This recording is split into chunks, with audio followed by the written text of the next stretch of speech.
panel on the 2nd of March 2022. Can I welcome Cabinet Member Mark Childs and Principal Officer Dave Howes and Amy, and I'm not certain if Helen is here yet, but welcome all. Right, item number 1, apologies for absence. Liz, are there any apologies? No apologies today, Chair. Oh, great, well done. Can I ask for disclosures of interest? If you have an interest to declare. I take that as nobody has. Smashing. Item 3, prohibition of whips, votes and declarations of party whips. I'm sorry, Sue, my daughter works for the authority, so I can declare an interest. Oh, thank you, Chris. Liz, if you can send the form to Chris to fill in. Lovely. I'm not quite sure. My daughter works for the Health Authority, with the association there. I know it's a partnership now, so I'm not quite sure if I should declare. I would always say, if in doubt, declare. I thought you were going to say something else. Okay, both of you have forms from Liz then. Item 3, the party whips, we've done that out. Any members got any declarations on that? Okay, gosh. Item 4, minutes of the previous meeting. Can I ask that you've read them, obviously. Item, page 1. Page 2. And page 3.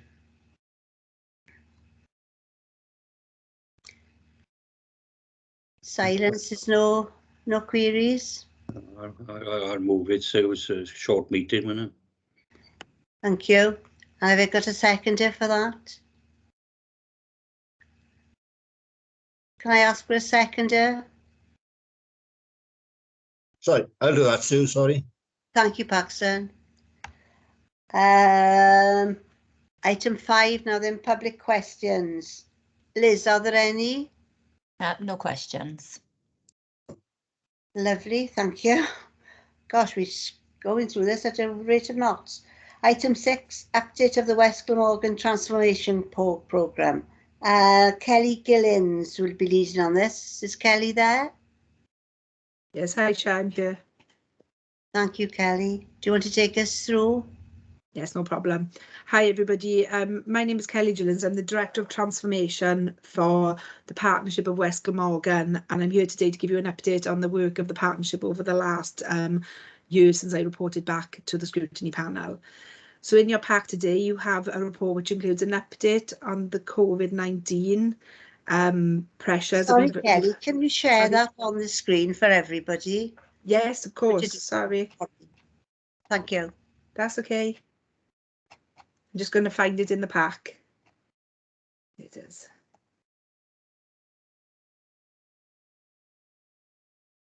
Can you see it?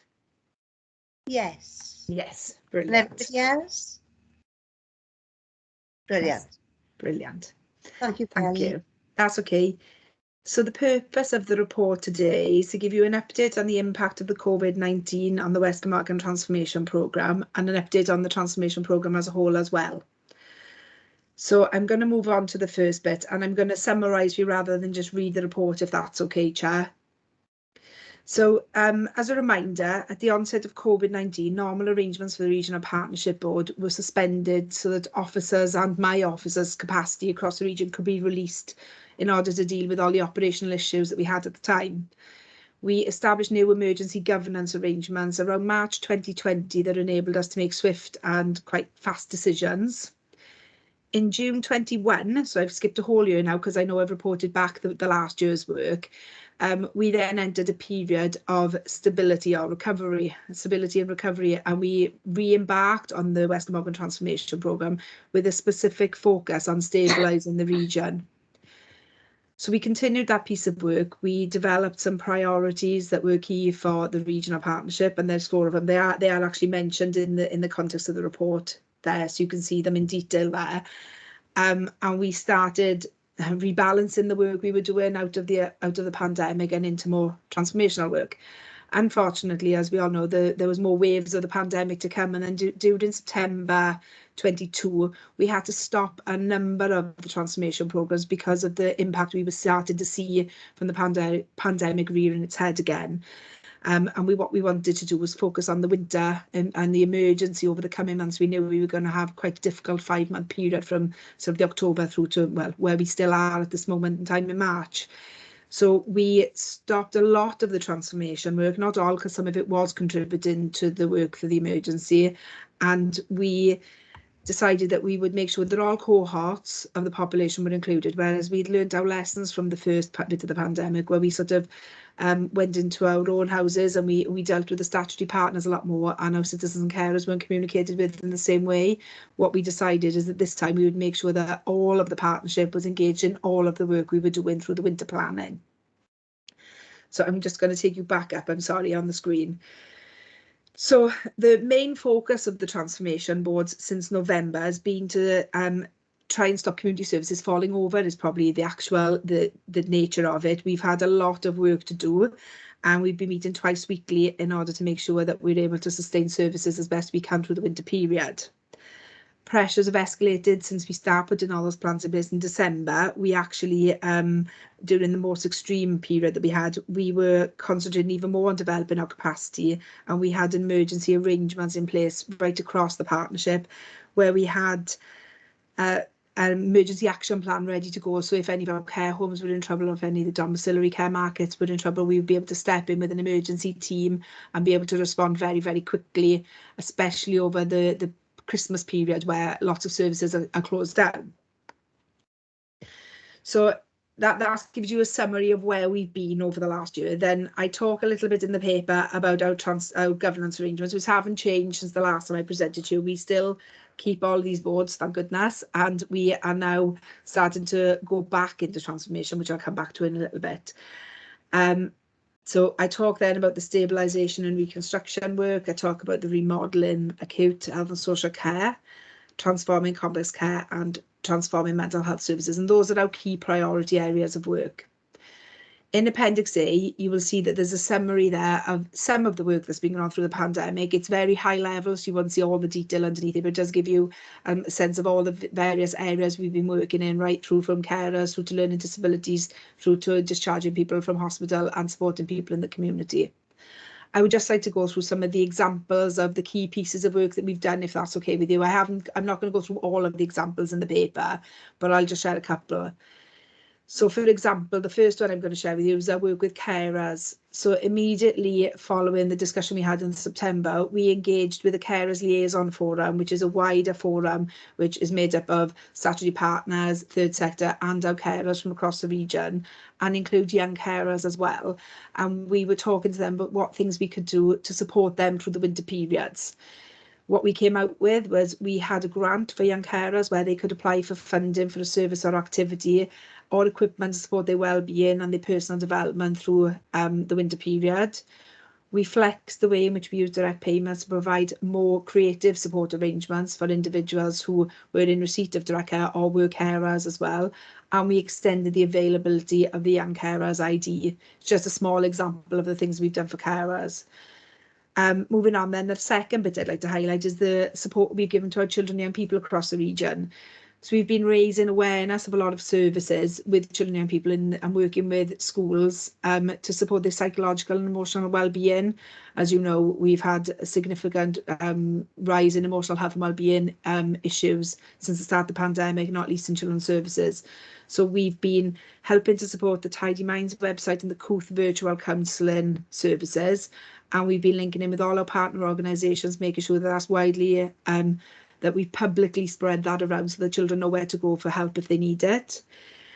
We've also approved additional funding to support emotional health and wellbeing across the region, and we've been working with CAMS in order to provide some sort of level of bridging support between those waiting on the CAMS list and getting referred into the services while they're waiting. So there's been a bit of that bridging support there. And obviously there are more examples of work we've been doing with children's services, but I thought those were the key ones that I wanted to highlight. obviously then there's been an area of work around our workforce, and the key activity there was around us providing a 10% uplift across the region. So Swansea Council, Neath Port Council and the Health Board all agreed that we would increase the wages for domiciliary care workers by 10%, and that was backdated to October the 1st. Obviously that was to help us retain the staff we already had and start intentionally bringing new people into that workforce as well. And the last area of work I want to highlight is obviously our work around patient flow and community resilience. We've developed, with the help of our heads of service and directors, a hospital in-reach model, which we've implemented through the third sector. So the third sector have been supporting us to deliver practical support for people so that they don't actually get admitted into hospital, that we can actually turn them around at the front door with some third sector support and they can go straight home. So rather than actually enter the hospital wards. We've also been working with what we are calling intake teams, so that people are being supported to be discharged from hospital with the right level of support more quickly, and those sort of areas of work. Again, with the heads of service, it's been really a way forward for us, and it's actually helping us transform the pathways, which was the thing we're going to start to win in earnest now as soon as we get back into transformation. So through the COVID pandemic response, we obviously learned a lot of lessons and we've changed the way we do things already. So there's still some things to do. We also, I talked already about the contingency arrangements that we put in for Christmas and New Year, and they were really successful. We didn't have to call on them as often as we thought we might at the start of the Christmas period when things were at their worst. But knowing that we have on-call rotas developed and we know that the care providers can go to a single point of contact to get that support, it was really valuable for us. And that includes the mental health workers as well, which of course is really important going forward. I have moved the screen for a while. So I talked about children and people. I didn't talk about mental health, and I've moved on to patient flow and community resilience. Sorry, when you're speaking as well, it's quite difficult to move the screen too, isn't it? Apologies. So we are continuing to respond in this fashion, and we still have ongoing work in response to the pandemic, because we're not out of the woods yet. There is still work to do. But we are looking forward to the next 5 years. So we have in earnest started working through the business planning for the next 5 years, which starts on April the 1st. Welsh Government have issued new investment fund for the Regional Partnership Board. And I'm pleased to say that we've been looking to that over the last couple of weeks. It's been quite difficult to do both jobs, looking at the stuff around the emergency and plan for the future. But we are well on our way to getting the transformation back into the agenda for the region. And that's it for me today. Thank you, Kelly. Are there any questions? Are you willing to take questions, Kelly? Yes, of course. Thank you. Are there any questions? Can you raise hands if you want to ask Kelly something? Jeff. Yeah, thanks, Chair. Thanks, Kelly, for the report. I know there's been a move, shall we say, from people in hospitals and perhaps residential care to them actually living more and more at home and so on. With your first part, with the stabilisation and reconstruction, you actually end by saying making sure there's a particular focus on support for carers. With this move to people, living in their homes, is there a problem that we've actually got to, give a particular support to carers? Is it causing concern at the present time? I think the pressure that's been on carers throughout the pandemic has been significant, because obviously they've been vital to us sustaining this health and social care system. Going forward, we've always had a transformation programme around carers, and Welsh Government have again given us funding through the Regional Investment Plan to support carers.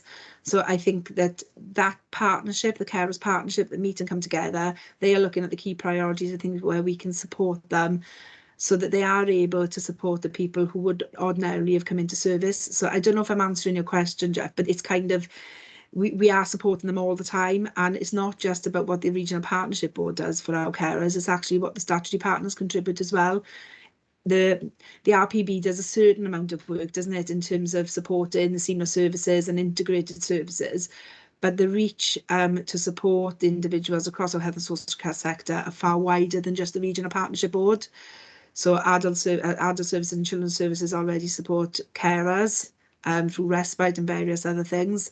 And the RPB, I suppose, adds a little more support to that area of work.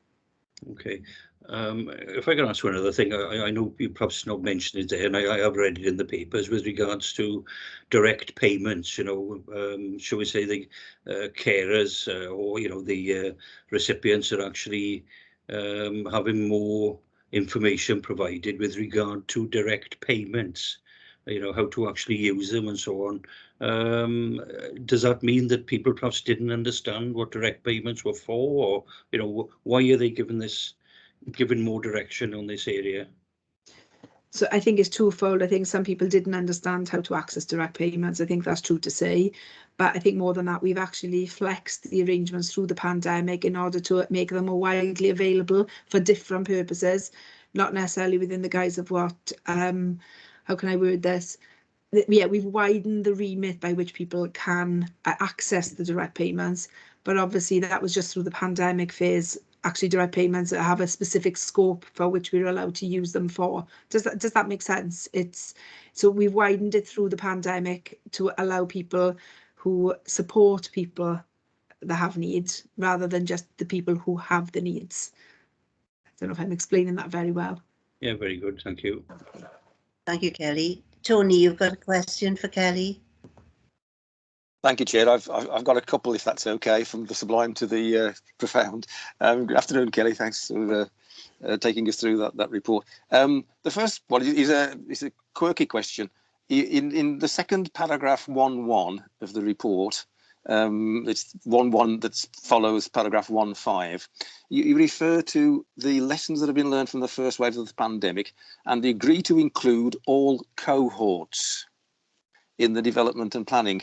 That's a strange word to use in my mind. Why particularly cohorts? What does it refer to?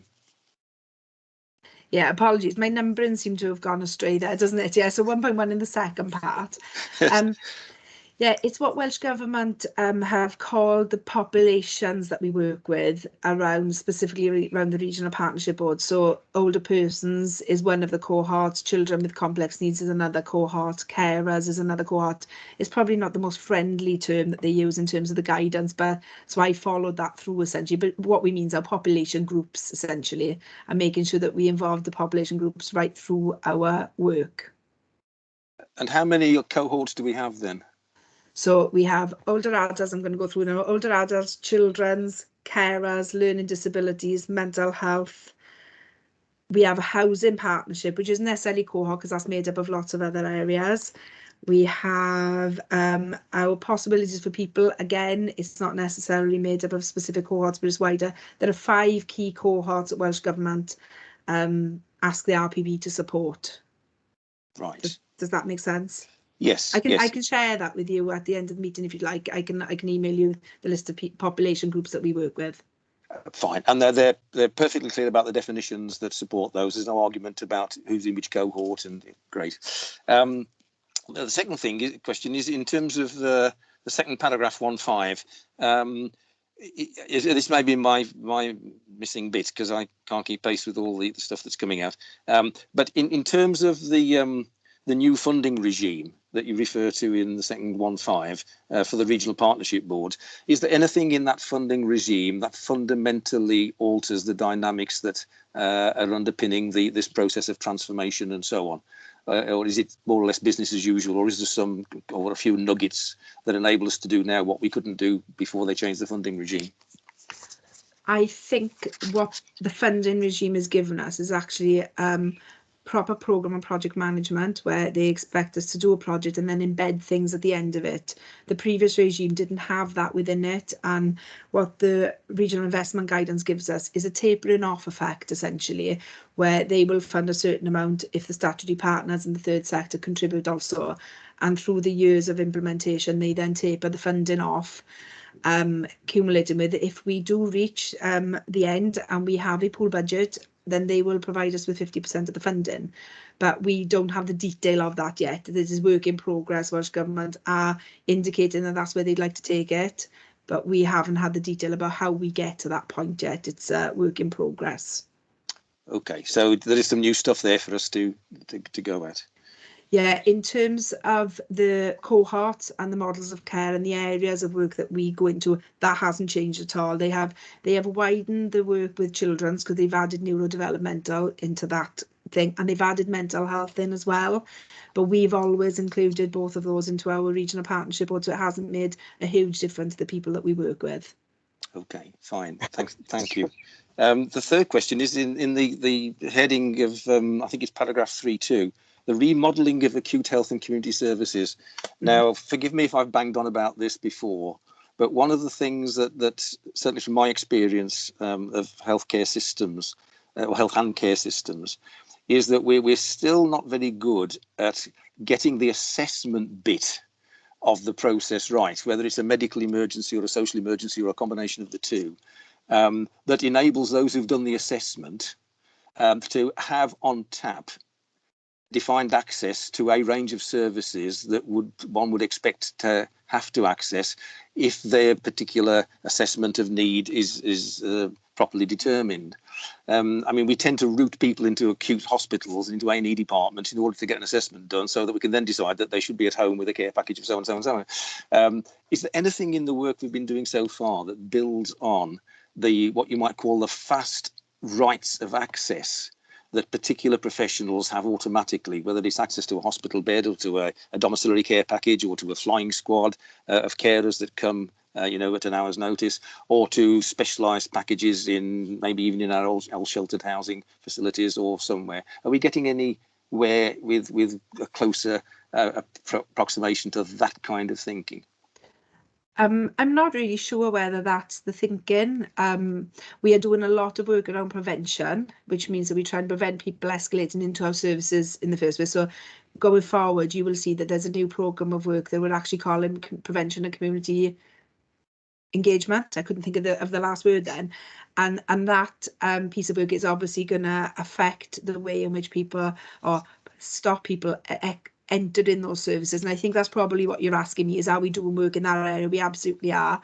I think in terms of the fast track bits, I'm sorry, I really don't know whether we can have the fast track into the various sectors that you mentioned.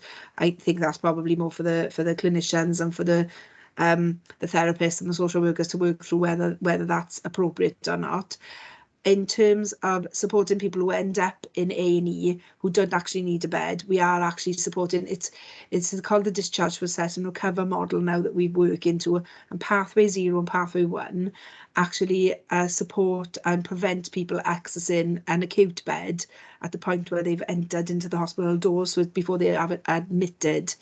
I think I've answered your question. So there's a lot of work going on around prevention, and we do believe that prevention is the key to this, actually stopping people entering hospitals or any of our services in the first place is where we need to be going. Okay, thank you. The fourth is more a comment than a question, really. I was interested in my capacity as a school governor for a primary school in the reference to children and young people and the waiting times for assessment.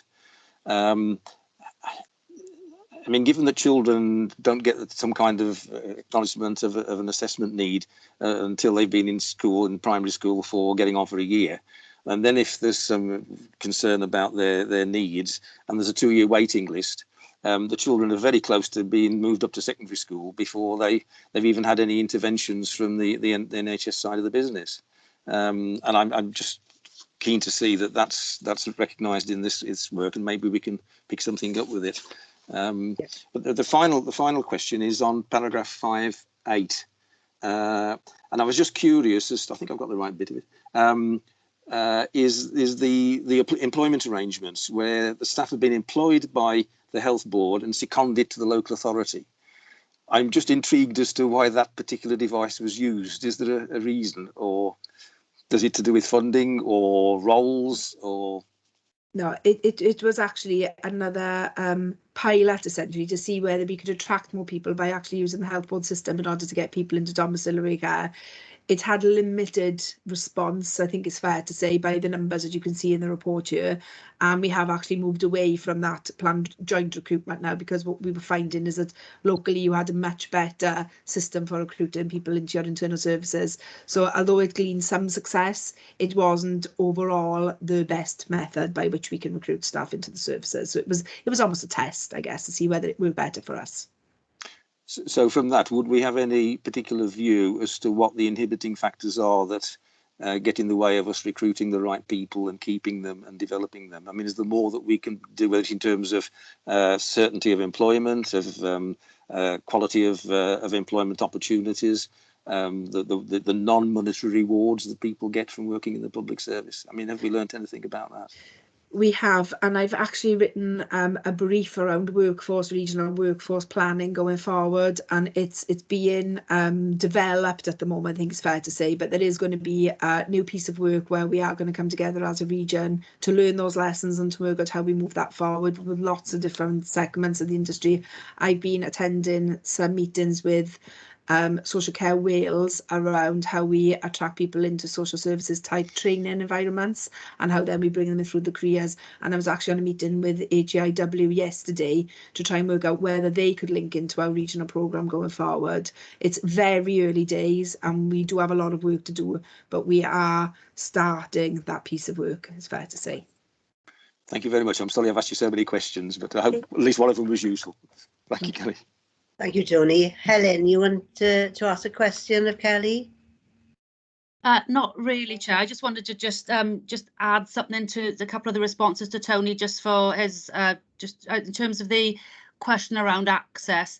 I think the virtual wards, the GP clusters and the virtual wards accelerated cluster development is very much working around surrounding the GP practices with a multidisciplinary team, and the links into the services required for admission avoidance and also course pulling out of hospital are very much part of the development of that work, particularly around the virtual wards. Tony, it is in its development stage and it's not out to all the clusters yet, but I know that's a strand of the work around the virtual wards because it's very much around what Kelly describes and what you mentioned, which is prevention, quick access to stop people going into hospital. So just to add another layer to what Kelly said around that.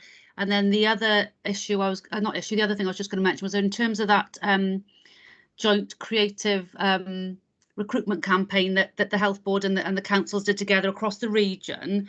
It was predicated on the fact that at the time the Health Board were having no issues at all in recruiting healthcare support workers into the organisation.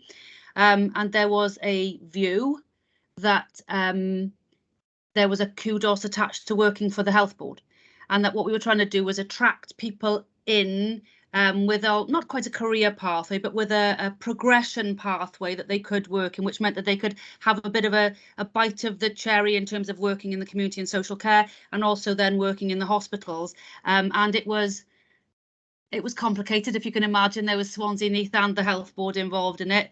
I think what part of the reason it wasn't as successful as we'd hoped was that this national migration of people out of the care sector generally, so the people that we might have attracted 3 years ago via a recruitment campaign like that are simply not. They're working in hospitality and working for Amazon, where they can get paid for doing a different job. But just to we tried it twice, we went out twice, and we just weren't seeing the numbers of people being attracted. We were attracting just as many people by our own local Swansea home care advert. So just to add a little bit more to that. Thanks, Chair. Thank you, Helen. Any more questions for Kelly? Thank you, Kelly, for an interesting report. Really great. Thank you very much. Take care. Thanks, Chair. Thanks, Item 7, bye-bye. I don't expect you want to stay, Kelly. Item 7 is under the management of COVID-19 update. It's a verbal update. Is it Mark or Dave going to carry us through this? Can I suggest, Chair, that actually if we have the heads of service present their performance report, I imagine they're going to end up covering the COVID update as well. But if we miss anything, I'll come in after that, if that makes sense. Okie doke. So we go to the performance monitoring, item 8. Amy, should we do what we did this morning, or do you want to go first this time? No, do you want to go first? Yeah. Okay, right. Okay, thanks very much. What we've decided to do is we bring in the performance report from December, but we wanted to give just a flavour at the end of when we've given the December sort of highlights or key points from December about where we are in January, because we've just had the performance report for January, and really the 2 months are quite different and they're quite stark, and really things feel as if we're a world away from where we were in December, and we wanted to end on a sort of a more current note and perhaps hopefully a slightly more optimistic note. But we will go back to December if we can, just to go through our headlines in terms of the performance from that month. So from an integrated head of services perspective, yes. Sorry to stop you. Are you going to share this on the screen? Oh, I haven't got the presentation to share. Sorry, I did. No worries. Is that okay? Sorry. Yes, everybody's had an opportunity to read it anyway. Apologies. And I'm out of my normal environment, and I've only got one screen as well. So apologies, Chair. No problem. Okay, so from an integrated services point of view, during December, you'll probably remember the health and social care system in the region really felt the impact of that ongoing shrinkage of the domiciliary care sector. And that in December impacted on all flows out of hospital and in the community where there's any recourse to domiciliary care for individuals, and really had an effect of resulting in restricted movement from hospital to home directly, or whether we had individuals who are coming through a reablement pathway from hospital were not able to move out of that pathway where they had a recourse to long-term care. And we also had the transitional bed pool of people waiting for care in transitional beds who were not able to get the care they needed to return home from those beds.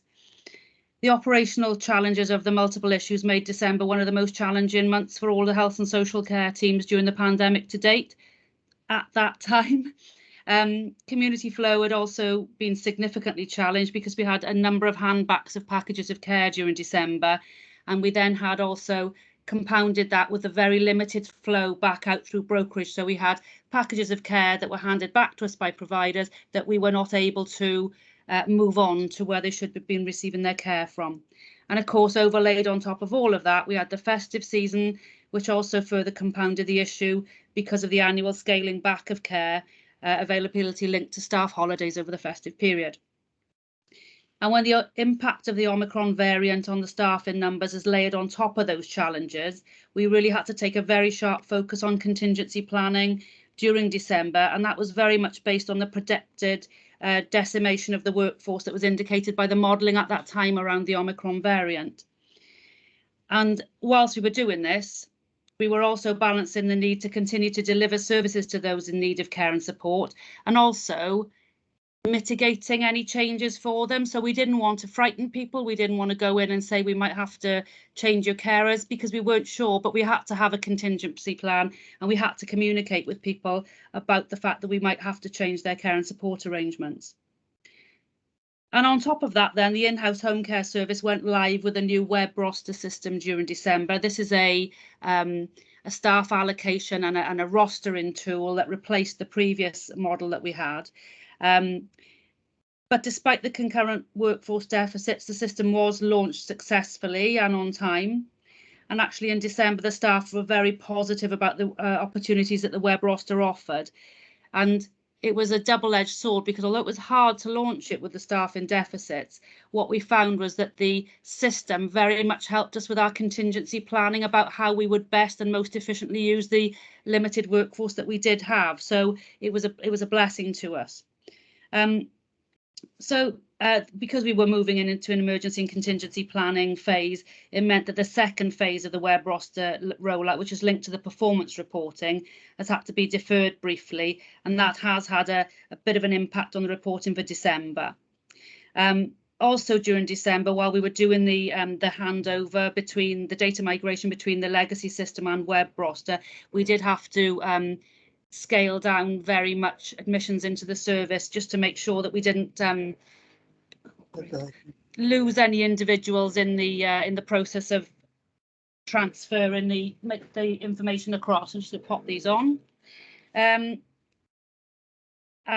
Yeah, I suppose the mitigation of us closing the service for a couple of days was the fact that we didn't really have much capacity because of the staffing impact of Omicron. Can you still hear me? Yes. Yeah, good. Sorry. having a mare. Yeah, we didn't really have a huge amount of capacity that we were sitting on because of the impact of Omicron. So in effect, shutting the service for a couple of days didn't really have a significant detrimental impact. Despite being impacted by COVID closure requirements, Bonamine House took a really proactive and solutions-focused approach to maximising the flow through the care home, through linking very, very closely with public health colleagues. And they explored the options that were open to them in terms of risk assessed based admissions, so still being able to admit to the care home. And that was, I don't know if anybody's familiar with Bonamine House, but it's on 2 floors, and we were able to really almost separate out the 2 areas so that we were able to continue to admit people based on a risk assessment during the Omicron variant period. So that was December, and then just to bring you a little bit more up to date, really. So in January, January brought us 2 significant challenges, which was the ongoing emergence of the Omicron variant, and then, of course, we had a significant deterioration in the performance of the WCCIS system, which sort of coincided with our return from the holiday period at the beginning of January, and did have a significant impact on staff efficiency, staff ability to do their work, and staff morale. All the operational services were still in an emergency and contingency planning mode, and we were drawing up plans to manage the anticipated impact of the variant on the staff and resource. From a home care perspective, we RAG rated all of the individuals who were receiving a service from us to identify those people that were in service that had absolutely no alternative support arrangements available to them. And that was really to make sure that we were able to continue to support those with critical needs who were totally dependent on the service. The key part of this was really communication with individuals. We had to tell people what might happen, because we were worried that if we saw a sudden and large impact on the staff, and people's support arrangements might change very quickly in a number of hours. So we do always send out comms to individuals in the winter, just to give them a heads up, really, and just to manage their expectation around weather and snow days, etc., and the potential impact on service delivery. So we just further developed that, really, just to say that we were concerned that we might have a staffing issue. And we did experience increased staffing issue. During January, we had to take a slightly different approach to our reablement services, and because we didn't have the care to rely on, we made a slightly different offer for a number of individuals to allow us to keep taking people from hospital, and we supported people coming out of hospital without the care element, but with a nursing and a therapy support. And it's really of note in January's PNFM report that the number of individuals that were leaving the service with no ongoing care needs is quite high for January. And that's fantastic. And it's learning that we really must use to influence the support that we offer, and to challenge the dependence on care as a sort of a default position, particularly given the fact that we've got such challenges around care. During January, we've continued to see flow through the bedded reablement facility at Bonamine House. The numbers have been impacted by the circulation of Omicron. A number of hospital transfers have been impacted by patients being on exposed wards, or by patients testing positively, picking up the virus actually while they're in hospital. And we've actually missed that window of getting them out before they contract COVID, and they've not been able to leave despite us being ready to receive them. The staff team in Bonamine House have reviewed the bed pool on offer, and they've linked that to staffing, and we anticipate being able to increase the number of beds available once the sort of rolling impact of the staff shortages linked to Omicron does diminish. Common access point for January showed that 22 of the 46 cases were resolved at the CAP point of view and didn't have to go forward to the teams. And I think there's something we need to challenge ourselves about. We need to challenge ourselves to increase that figure, to ensure that only those cases that absolutely do require onward referral are referred to the initial assessment team, and that people have to tell their story more than once, less often. So yeah, I'll let Amy talk about the work around carers, and just to say, you'll be aware, I think I've brought the Regional Integrated Escalation Framework here before. So just to give you a flavour, really, that the health and care system across the region has held at a level 4 with a risk score of 25 throughout January. And that's because almost every service that reports into the escalation tool has experienced capacity challenges linked to Omicron. We did see towards the end of January, and we have seen a slow but continued improvement in terms of the staffing impact of Omicron. And I think just to finish, what I'd say is that whilst the variant was highly transmissible, and it did have short-term but rolling impact on our staffing across all of our services, what has been a relief really is that we haven't seen people having significantly being very unwell, being acutely unwell and being admitted to hospital with the illness. And it does feel as if the numbers are certainly improving. Thank you, Chair. That's it from me. Thank you, Helen. Wow. All I can say. Amy, over to you. Thank you. I won't repeat what Helen said in terms of the pressures due to Omicron, but it did impact on the service areas within my team. So with our day provision, our residential in-house, our commission services as well, and our social work teams within safeguarding mental health and learning disabilities. The impact of WCCS and the upgrades and changes we had there also made an impact on the teams, which has impacted slightly on the data that you've had, but it has improved by January. I know you don't have those figures, but just to let you know, to be reassured that there has been some improvement there. I will pick up first on carers, if that's all right, just to mention, and I'll just hopefully answer some questions that will pick up some of the previous questions as well around carers. But we've increased our offer of support based on the amount of increased demand there's been on carers, as Kelly already mentioned in the regional report. And this has been via some our commission services that we do via the Carer Centre and other providers, but also we've been working with carers themselves to co-produce some ideas around innovative respite, and that's really helped. So we've done some work around an example of this was a project called Giving You Time Back, which the Parent Carers Forum proposed, and this is around gardening, handy person, ironing, cleaning support, etc. for carers, which has been piloted this year, just to provide some respite time, which has enabled carers to carry on with their unpaid caring roles. This is we've increased the promotion of direct payments. That was mentioned earlier, and I think it's worth saying that that's something we're promoting or continue to promote. So the difference between the direct payments is that our usual work around direct payments, and there's information in the performance report of how we're doing there, is for the cared for and their care and support requirements, but the carers assessments and the carers direct payments are for the carer themselves to enable them to carry out the carer's role. So that's the distinction there, and we'll be doing more work on that to support. We've also commissioned the Carer Centre to carry out some of the carers assessments for us. You don't see that in the December report, but is starting to see through some good outcomes of that partnership work, and it's just providing another option. So we still do it through our social work teams, the carers assessments, but it's also another avenue of support, because we think, you know, there's such a crucial, essential part of the whole social care and health system, and paid carers are. I also wanted to highlight around the assessments that have been completed, particularly around the mental health and learning disabilities team. Both in with Helen's social work teams and mine, we've commissioned an external company to pick up some of the assessments as well, and that's helped us out. So that's supported some of the backlogs we have. So a company called Zyla has been doing the work for us, and that's been picked up by the mental health team as well. By the learning disabilities team as well.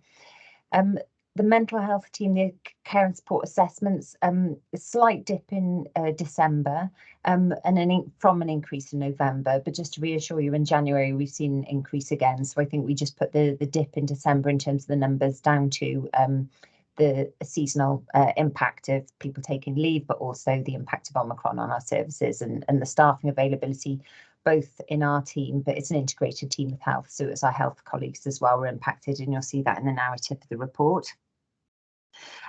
With dom care, as Helen's mentioned already, it's been really challenged in terms of the availability of dom care with our external providers, but we continue to support them. You'll be aware we've looked at different funding approaches of support to increase the funding going into the sector. And we have seen pickup of care packages of care, whereas the last 3 months of the year we were, last 3 months of last calendar year, we were seeing quite a bit of handbacks, but we are seeing an increase now of take up. So, for example, in January, we had 90 packages of care picked up by our providers, but we also had 110 people join the list requiring care and support. So that demand is still higher than what we're able to supply at the moment, but this is an area of focus. We're also looking at different ways that we can provide the care. The residential care, internally, we've continued to support residential placements, particularly from Step Up from the community, so where people are in crisis and needed short-term accommodation, also respite accommodation we've maintained, and long-term complex care as well where required. And we've been really pleased to say the team have been incredibly flexible during this period. So the day services team have stepped in and worked additional hours to help residential where we've had staffing deficits, and ensuring that there's been a whole service approach. And as Kelly mentioned as well about the additional support team, the emergency team that we had to put in place to try and support the whole region in terms of internal and external care homes, a large number of our teams staff that enabled that to happen, and they had to step in and work in external homes as well as internal during times of pressure during December and January. Thankfully less than worst case scenario, but there were still occasions where they were drawn upon, and we kept, well, still ready to be stepped up if needed, but thankfully things are looking a lot better. With our Helen's mentioned already about Bonamine, so obviously the reablement, the staffing team behind that are still going, and I think it's worth mentioning about Bonamine. We recently had an unannounced CIW visit and an inspection, and we will share the report with you. It's due to be published very soon. We've had a copy of it. It was absolutely excellent. It really was excellent. It was just saying the care and support provided to the individuals were really good. It was the staff are well trained and understand their roles really well. So, and it was a good environment. So we will obviously share that with you. I thought I'd just give you the early heads up on that one. And then day services, we maintained as best we could, with the staffing challenges that we had. We are seeing an increased demand, and in the coming weeks we will be, as the restrictions are all, pretty much ending as much as they can now. We obviously still risk assess on the sites, but we're trying to increase the capacity as much as we can to provide as many day opportunities for people. And I just wanted to finally mention safeguarding. So in the report, there's some details about safeguarding.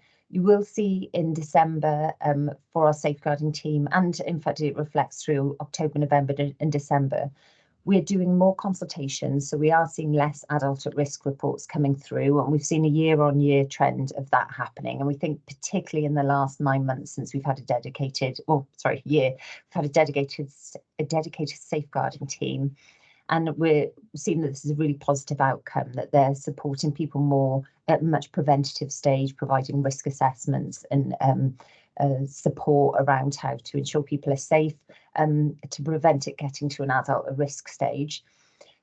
We did see a slight increase in December in the amount of cases that were responded to over 7 days. And it's just to give you some assurances that work does happen within that time period. So whilst we were 21 of our I think it's 56 cases were dealt with over 7 days, which we obviously try and do it with less than that. Work is happening during that time. It's just we didn't meet the, it's more intensive work, I suppose, because of those that get to the adult risk report stage. But we've seen an improvement in that in January.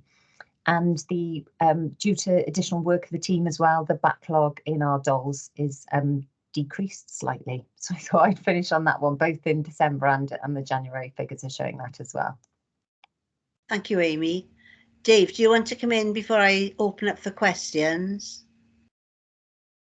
Only on the COVID bit, I think it has been covered well by the head service. It is an improving picture.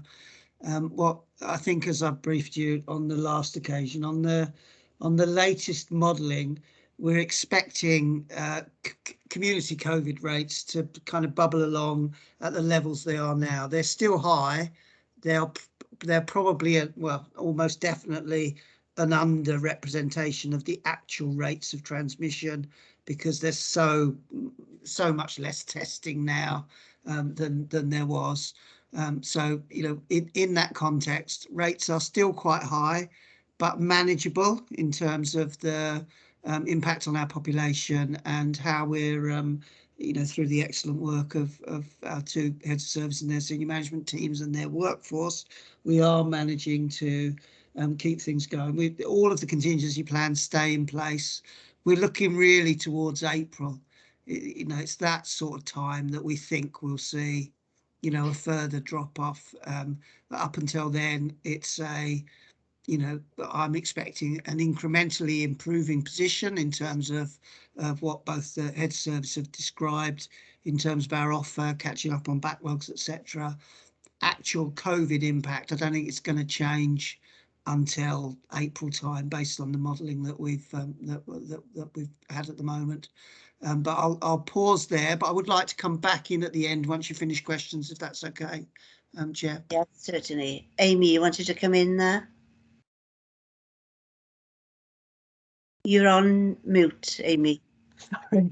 I wanted to just mention, sorry, because Tony had asked earlier about the rapid response teams, and I just wanted to mention a pilot that we're trialling through our commissioning team with our linked to our care line, that we're trialling a pilot in 2 of our zones. So we've got 5 zones of care line in Swansea, and in 2 of them we're piloting a response that when the call comes through, if required, a team will actually go out and visit rapid response individuals, particularly around those that we know are frequent fallers. So rather than people requiring an ambulance or a hospital admission, a team go to them immediately, support, get people up, and so this is covering approximately 900 people in Swansea at the moment. Only been going a few weeks, but it seems to be working quite well. So we're just adding another zone, so we're going to have 3 of the 5 zones covered already. So we'll obviously keep an eye on this type of approach. I think anything we can do in that reactive, but hopefully preventing escalation. Okay, thank you, Amy, for that. Mark, do you want to come in before I open up for questions? Not particularly, actually. I think we've covered a vast amount of stuff in there already, both Kelly and Helen and Amy and Dave. I just wanted to touch on one tiny thing of performance, which was as well as COVID, we have of course had several storms recently, and I just wanted to mention that although we sort of prepared some people to say, you know, we might be a bit late, or you might need an alternative today or whatever, all the calls, to my knowledge, all the calls that we had scheduled to be made that day, well, over that weekend even, were made. So and that's not just the council ones, that's all the commissioned ones as well. And I'm absolutely delighted and chuffed with the carers that got out in that weather and made them. Some were a bit late or whatever because of fallen trees and stuff, but they were all made, and I think that's a performance measure which I'm very pleased with. Thank you, Mark. Okay, I'll open up for questions now. Tony, you have a question?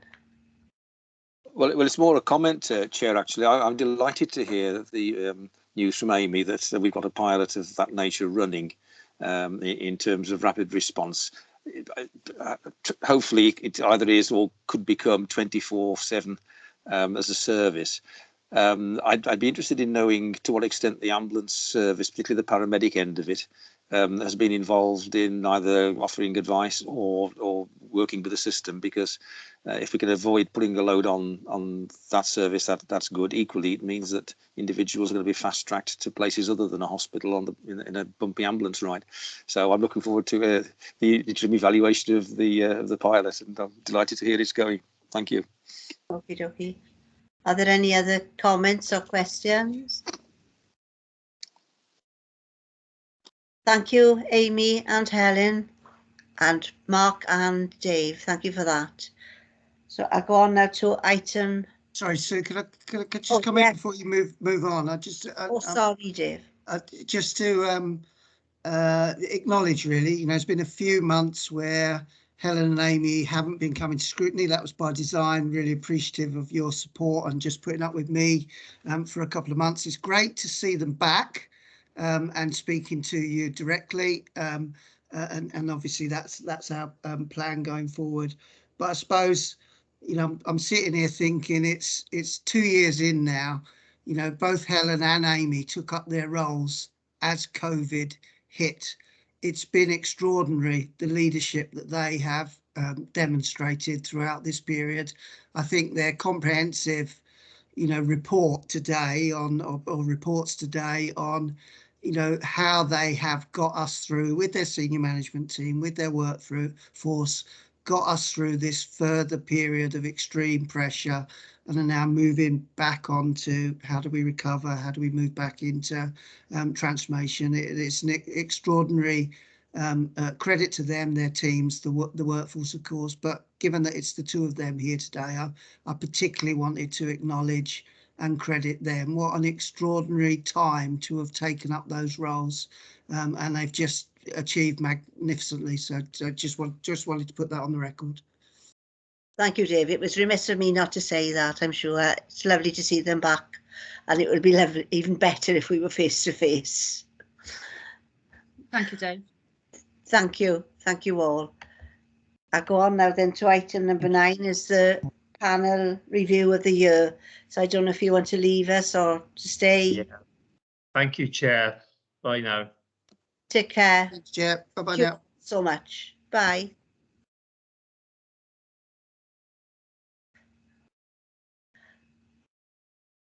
Okay, right, item number 9, the panel review for the year 2021 to 2022.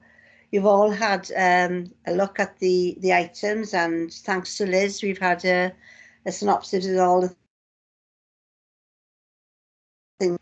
4 main questions really for us to answer. The first one, what went well? Any comments?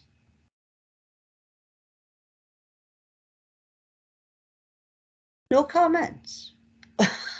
I suppose I'd have to say, Sue, the very fact that we could carry on, albeit on an unlimited level because of this COVID situation, but the fact that we were able to work with officers to enable them to come and support and work with Scrutiny at a time when they were really under pressure. So we seemed to get the pressures right in terms of applying to them, and they were able to respond to that. So I think that's probably worked very well. Yes. Erica, do you want to come in? Just more or less the same, Chair. I think it's been quite remarkable, the reports coming back through all the time, and not only give us hope, but we could see how hard everybody was working. And that's endeared us all, I think, and brought everybody closer. They've been hugely challenging times. Absolutely. And to have those reports come back, and I remember like Dave and different ones being really ill during it as well, and yet still going, still doing what's right. I think we should be really proud of the things that have gone well. It's the people that are doing it, isn't it? And all the staff have done 150%. I've got to say, they've been amazing. Okay. What didn't go so well then?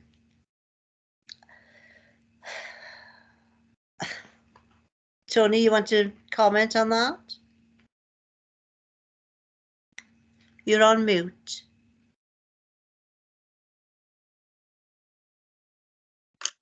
No, sorry, I was just going to add my congratulations to the officer team as well. I think the thing that shone through was the degree of trust within the organisation, both between the officers and between the officers and the elected politicians. I think that shone through when times were very hard.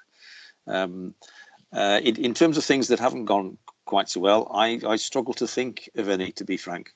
I mean, I'm sure somewhere in the bowels of the organisation there's been the odd blip, but I don't think that there's been any major issue. If anything, I think the increased links between certainly the health service and local government and social care in particular has shone through. Yeah.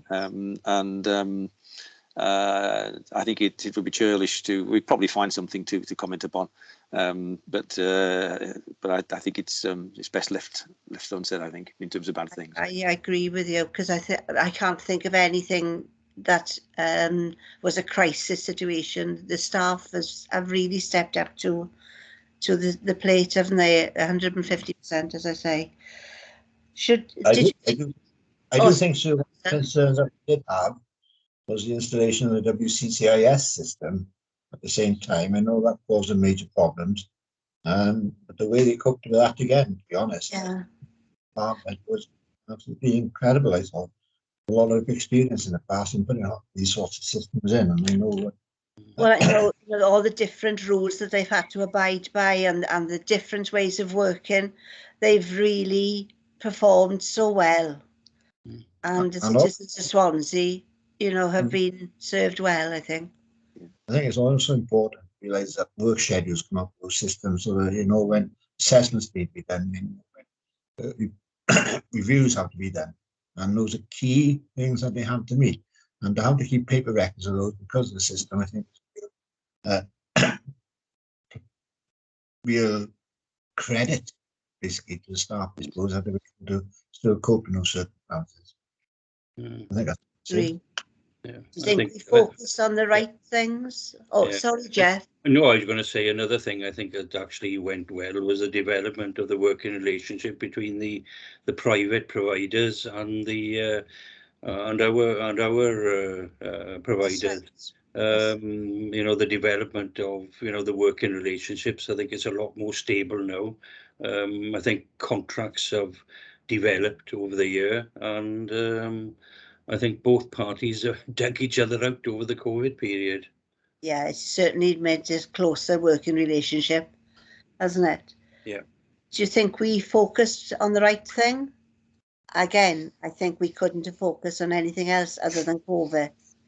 I think as a scrutiny board, we've supported as much as we could within scrutiny, and I'm sure Dave and Mark are happy that we work together, Paxton, with joint meetings as well during that time.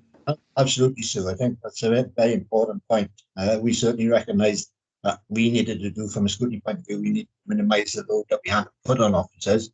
And I think working with Liz in particular and yourself, I think we were able to bring joint meetings where it was appropriate to reduce the workload, and also ensure that we just did see more or less those things, essential things that we could see in terms of our role in terms of scrutiny, because we have got an important role to play in that respect.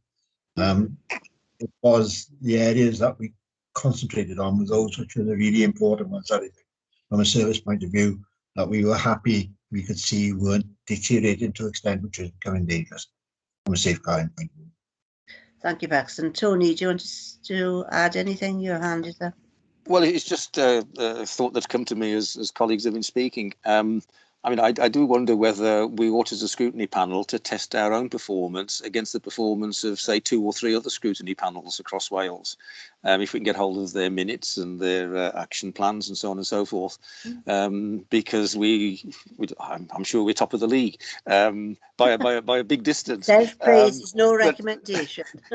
But I think it'd be interesting, unless it imposes an awful lot of work on officers or members of the committee, to just find out what's happening, say, in Cardiff or in Wrexham or wherever, in terms of their scrutiny panel that's similar to ours, and see how much work they've done and what topics they've dealt with, and more to the point, what improvements or support to the service the scrutiny process has delivered.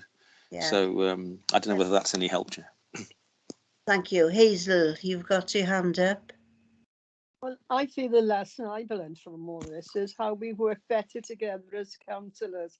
Parties didn't seem to matter. We were here to do a job and we all did it. And myself, I found different ways that I could work. I found working at home very, very well, good.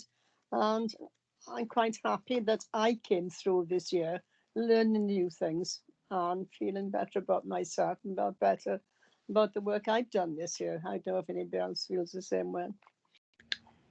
Thank you, Hazel. I think we've all improved our IT skills and struggle at times, I've got to say. What, the lessons that we've learned to help with future adult scrutiny boards, is there anything that we would like to concentrate? I know from myself, I know carers' assessments seem to be And I was interested when Amy said that they've had the carer centre to actually fill out some of the assessment forms, because it's very important and we relied on these people so much during this pandemic. Is there anything else that you feel that maybe we need to emphasise? I think it's also going to be crucial with appointing staff.